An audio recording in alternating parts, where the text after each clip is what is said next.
اولا برحب بالحضور واستاذ محمد سليم رئيس لجنه القلوبيه والاستاذ محمود علي عضو الهيئه العليا والمساعد رئيس الحزب واللي هيشرفنا النهارده بافتتاح اتكلمنا بقى على ذكريات عيد الجهاد ويعرفنا لا يفتق عموما في المدينه.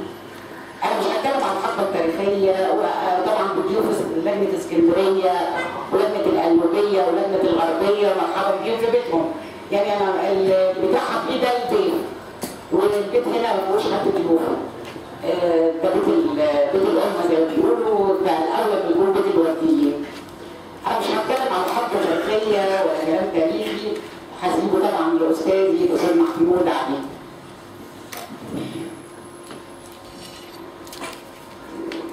بسم الله الرحمن الرحيم.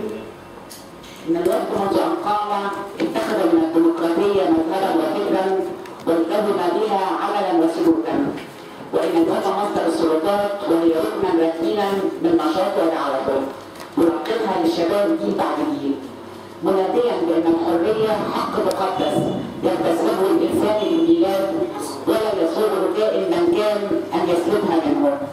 ان الوفد يؤمن بمبادئه التي قام عليها الحق فوق القوه والامه فوق الحكومه، وسيظل الوفد مؤمنا لمبادئه ورسالته الوطنيه مناضلا من اجل حريه الشعب لا يتهاون ولا يساوم في حقوق الشعب ومكافحا في سبيل مصر ودستورها وحريتها وديمقراطيتها. وسيظل الوفد باذن الله قويا بفضل رجاله ونسائه وإيمانه بقضية الحرية والدستور والديمقراطية. علينا احنا بقى الوفديين معلش بقى ان احنا نتكاتف ونتضامن ونعمل من اجل تحقيق المبادئ دي، عشان في ناس دموا وماتوا من اجلها، زعماء عظام، ونتفضل اي محاولة ابن الوقت ونخلينا نتخلى عن مبادئهم التي قاموا من اجلها. الوفد اصبح فكره وعقيده يستحيل اختلاع جذورها. نحن الان نحتفل بذكرى غاليه علينا جميعا، هي ذكرى عيد الجهاد. جهاد الوفد بقياده زعماء الخليجيين سعد والنحاس وسراج الدين من اجل الاستقلال والدستور. فتلك كانت قضيه الوفد الاساسيه ولا زالت قضيته الان، وستظل قضيه الاستقلال القرار الوطني وعدم التبعيه لاي دوله مهما عظمت قوتها هي قضيتنا الاساسيه، وقضيه الدستور الذي يعبر عن اراده الامه وهويتها. ونحن الان نريد ان ننتهي من الدستور حتى نستكمل عمليه التحول الديمقراطي بما لا يتعارض مع ثورتنا او مع مبادئ الثوره واهدافها او يتعارض مع المبادئ الدستوريه. اخيرا الوحده الوطنيه، ان اول ما يتبادر في ذهن المواطن عندما نذكره بالوحده الوطنيه انها تعني المسلمين والمسيحيين. هزيمه 67 بعد قسوتها لم تفرق بين المصريين بل زادتهم تناسلا وتوحد حول هدف واحد هو استعاده الكرامه الوطنيه. وهل يعقل بعد ثورتين عظيمتين 25 يناير و30 يونيو انتصر فيها الشعب وتوحد من اجلها كل المصريين وكل ميادين مصر لم يفرق رصاص الغدر بين مسلم ومسيحي؟ نريد العوده الان لطبيعه المصريين التي تقوم على السلام والتسامح وحسن العشره، لاننا كمسلمين ومسيحيين نعبد رب واحد هو الله رب العالمين. وشكرا.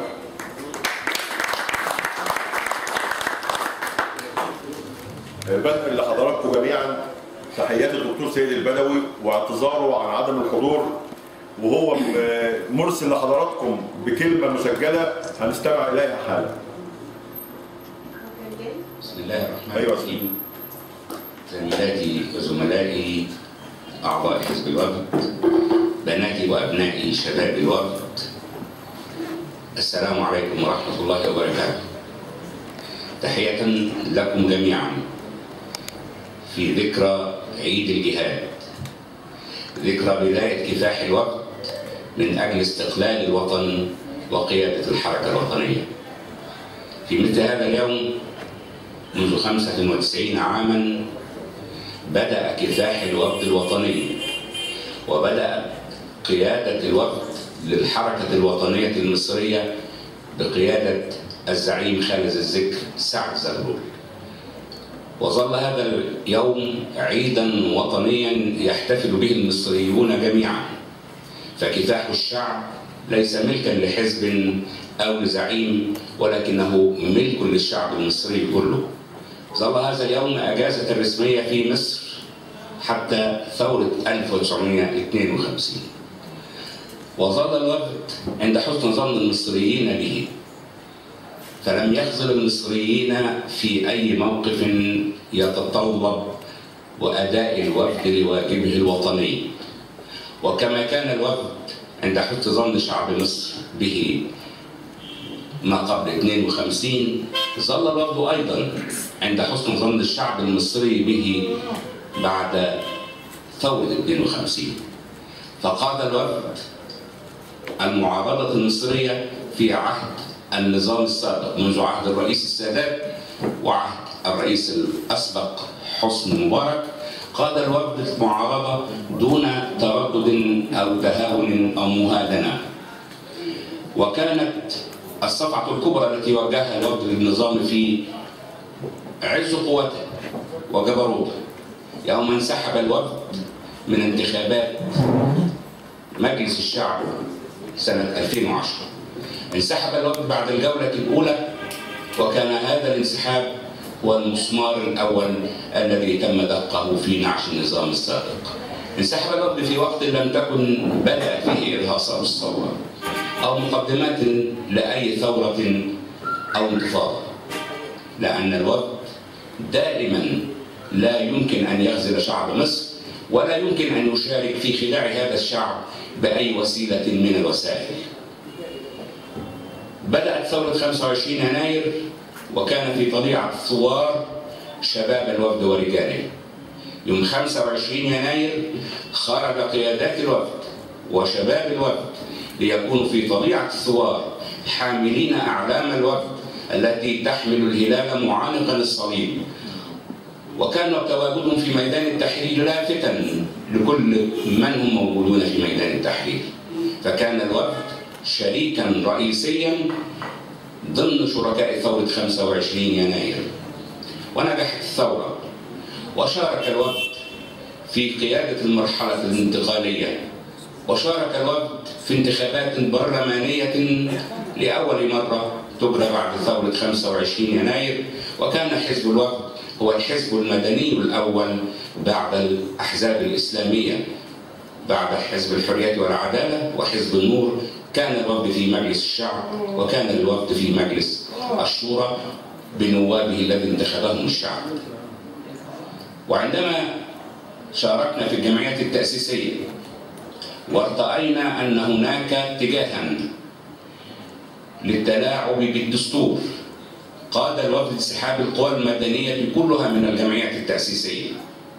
وعندما حاول الرئيس السابق أن يعيد مجلس الشعب رغم رغم صدور حكم من المحكمة الدستورية ببطلان قانون الانتخابات، واجهه الوفد، وكان أول من واجهه الوفد في بيان رسمي ألقاه رئيسه، وسحب الوفد نواب.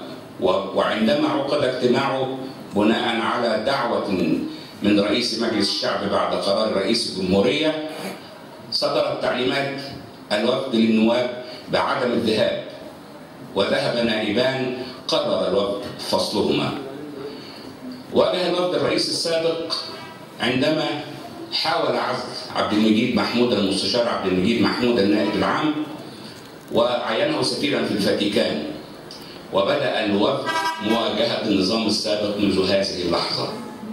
تكونت في بيت الأمة جبهة الإنقاذ الوطني يوم 19 نوفمبر قبل الإعلان الدستوري بيومين لمواجهة الدستور الذي خرج على إجماع الأمة وخرج لتمهيد لنظام أو لتيار بعينه.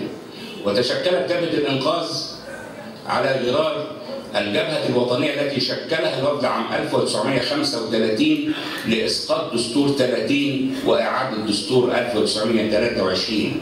فكان الوفد بتاريخه ملهما لكل القوى الوطنية في هذا العصر.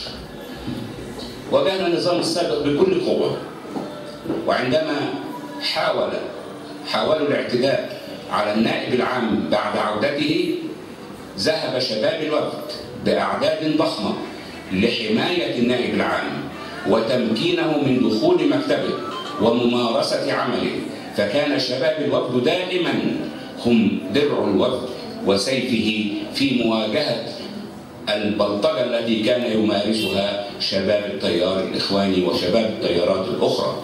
حمى شباب الوفد نادي القضاة في اجتماع، كان شباب الوفد في مسيرتنا ومظاهراتنا دائما في الطليعة. فتحية لشباب الوفد جميعا الذي نعلق عليهم آمالا كبيرة في المستقبل. واجه الوفد أيضا الإعلان الدستوري بكل قوة، وخرج الوفد في مظاهرات ومسيرات ضمن كل القوى الوطنية لإسقاط النظام الإخواني. وفي 30/6 كما كان الوفد يوم 25 يناير أول من أصدر بيانا يؤكد أن ما حدث يوم 25 يناير هو ثورة. يوم 25 يناير انفضت الثورة أو انفض الميدان، فخرج رئيس الوفد بدعم من قيادات الوفد ورجال الوفد وشباب الوفد ليعلن أنها ثورة ويعلن مطالب الثوار. وكما أعلن في بيت الأمة على لسان رئيس الوفد بدعم من شباب الوفد وقياداته أن نظام الرئيس الأسبق مبارك قد سقط وأن الرئيس قد فقد شرعيته، أيضا أعلن في بيت الأمة يوم 30/6 أن الشعب المصري هو مانح الشرعية وهو سالبها، وأن الشعب المصري الذي منح الشرعية للرئيس السابق محمد مرسي قد سلبها منه اليوم، وسقطت شرعية محمد مرسي ولم يعد رئيسا للجمهورية. هذا هو الوفد برجاله وشبابه ونسائه، وهذه هي قوة الوفد بكم. ولولا تماسك الوفديين وقوتهم وتمسكهم بتراثهم الوطني ما استطاع الوفد أن يواصل مسيرته الوطنية التي قام بها والتي سيستمر عليها. أيها الإخوة والأخوات، أمامنا مشوار طويل بدأناه سويا، وبإذن الله سنكمله في الانتخابات البرلمانية القادمة. فالحزب الوفد هو الحزب الوحيد الذي مارس الحكم كما مارس المعارضة، ولديه خبرة الحكم كما لديه خبرة المعارضة. وأرجو منكم جميعا التوحد والتماسك والصلابة، فأمامنا معركة فاصلة ستجري بعد بضعة أشهر، هي الانتخابات النيابية القادمة. وقد أوشكنا بإذن الله أن ننتهي من الدستور، وأتمنى وأرجو أن يكون هذا الدستور من أعظم الدساتير التي شهدتها مصر. أمامنا من اليوم 18 يوم أو 19 يوم سننهي خلالهم بإذن الله الدستور المصري. وأعتذر لكم جميعا عن غيابي عنكم خلال تلك الفترة، فقد حالت دون اللقاء بكم في مناسبات عديدة وجودي داخل اللجنة التأسيسية لإعداد دستور مصر، وأنا حريص كل الحرص كممثل للوفد العظيم ألا أتغيب جلسة واحدة، وألا أترك نصا واحدا دون أن أشارك فيه وأبدي رأيي ورأي الوفد. هذا هو عذري لكم، وإن شاء الله بعد انتهاء من الدستور سنلتقي بشكل دائم ونتواصل سويا. وأوصيكم جميعا بوحدة الصف والتسامح، وأن تسود المحبة بيننا محل البغضاء. نحن أسرة واحدة، أسرة كبيرة، هي أسرة حزب الوفد. أرجو أن تستمر هذه الأسرة بتقاليد الوفد، بثوابت الوفد، بتراث الوفد، بوطنية الوفد. وبكم إن شاء الله أنا على ثقة ويقين أن الوفد سيعود سيرته الأولى حزب الأمة، حزب الوطنية المصرية، ضمير هذه الأمة ووكيلها إلى ما شاء الله. والسلام عليكم ورحمة الله وبركاته. بسم الله الرحمن الرحيم.